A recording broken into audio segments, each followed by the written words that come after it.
esta calurosa tarde vamos a ver ahora los factores de integración. Nuevamente, ecuación diferencial de primer orden en esta forma de diferenciales. Vamos a ver 4 factores de integración y lo dividimos en casos. El caso 1, tenemos que el factor de integración es solo función de x, pero primero hay que hacer esta operación.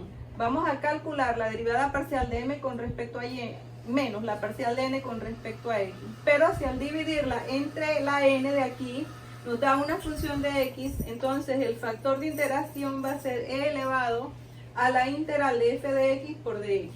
En el caso 2, al dividirlo entre m, nos va a dar una función de y. El factor de integración es e elevado a la integral, e elevado a menos la integral del resultado este aquí, que va a ser g de y. Ahí llamamos g a la función. Vamos a ponerle aquí lo correspondiente, que es g de y por dy. Y en el caso 3, si tenemos que esta ecuación es homogénea, entonces el factor de integración es 1 entre mx más ny. Obviamente que mx más ny debe ser distinto de 0. Si esa ecuación diferencial, que es la que estamos viendo, se puede escribir en esta forma: y función de x por y por dx más x por una función de x por dy igual 0. El factor de integración es 1 entre m por x menos n por y. Esto siempre que m por x menos n por y sea distinto de 0. Entonces, ¿qué vamos a hacer? Una vez que nosotros, ¿verdad?, distingamos cuál es el caso, vamos a multiplicar toda la ecuación diferencial por el factor de integración correspondiente. De modo que al multiplicar esta ecuación diferencial por un factor de integración, esa ecuación se transforma en una ecuación diferencial exacta. Entonces, veamos el siguiente ejemplo.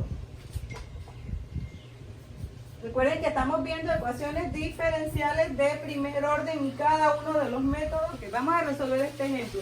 Como ustedes pueden ver, pues esta ecuación no se pueden separar variables porque aquí tienen una suma de x y y, tampoco es homogénea, tampoco es de las lineales. Bueno, aquellas que eran a x más b, y más c. Vamos a ver si ella es exacta. Recuerden que esto es m y aquí este factor le llamamos n. Derivamos m parcialmente con respecto a la variable y. Parcial de m con respecto a y, porque aquí tienen una x.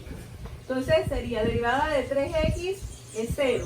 Y la derivada de 2y cuadrado, que sería 4y. Y la n se deriva parcialmente con respecto a x. Parcial de n con respecto a x sería igual a 2y. Como pueden ver, ella no es exacta. Vamos a ver si lo podemos resolver por un factor de integración. Descartamos el 3. ¿Por qué? Porque ya habíamos visto que no es homogénea.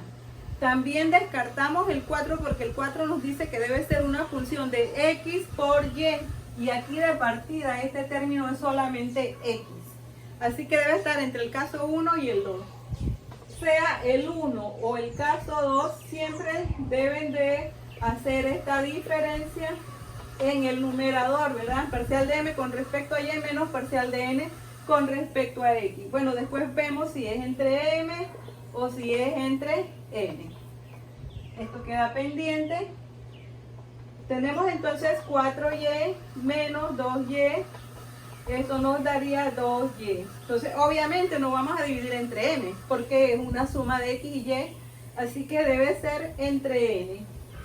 2xy entre 2xy. Y esto lo simplificamos y nos queda 1 entre x. El factor de integración, de acuerdo a lo que habíamos explicado, es e elevado a la integral de 1 sobre x por dx. Y esto es e al logaritmo de x. Así que aplicando las propiedades correspondientes, esto aquí nos quedaría igual a x. A continuación, vamos a multiplicar ese factor de integración por la ecuación diferencial que se les dio.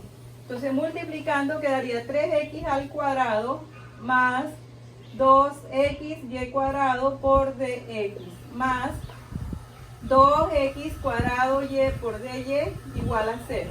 Y entonces esta ecuación se tiene que transformar en una ecuación exacta. Vamos a verificar Entonces hacemos la derivada de este término con respecto a y parcial. Este sería 0. Aquí derivando y cuadrado sería 2y por 2x, quedaría 4xy.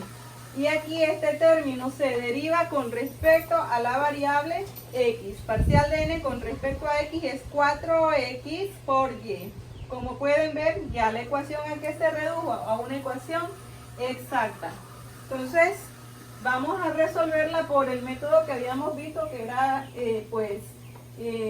resolviendo cada integral porque la ecuación es exacta. Así que tendríamos 3x al cuadrado por dx, 2xy cuadrado por dx, 2x al cuadrado y por dy. Esta sería integral de 3x cuadrado, es x al cubo. Aquí y cuadrado sale, también sale 2 y quedaría 2y cuadrado sale porque son constantes. X de x, que sería x cuadrado sobre 2, de modo que esto nos queda y cuadrado, x cuadrado. Aquí ¿quién sale? Sale 2x cuadrado. Y la integral de y por dy, que sería y cuadrado sobre 2, y nos queda x cuadrado, y cuadrado. Obviamente que ya entonces estos dos términos van a constituir un diferencial exacta. Y la solución de la ecuación diferencial sería este término x cubo más, este solamente se toma una vez porque constituyen un diferencial exacto, y en el lado derecho igual a c. Esta es nuestra solución general. Recuerden que en el capítulo 1 habíamos visto que si uno deriva esto, debería pues cumplir con la ecuación diferencial original, que es una ecuación diferencial de primer orden, porque habíamos visto lo que era cómo verificar si una solución es solución de una ecuación diferencial, y como es un solo parámetro arbitrario, entonces se deriva una sola vez para verificar eso. Bueno, ahora continuamos luego.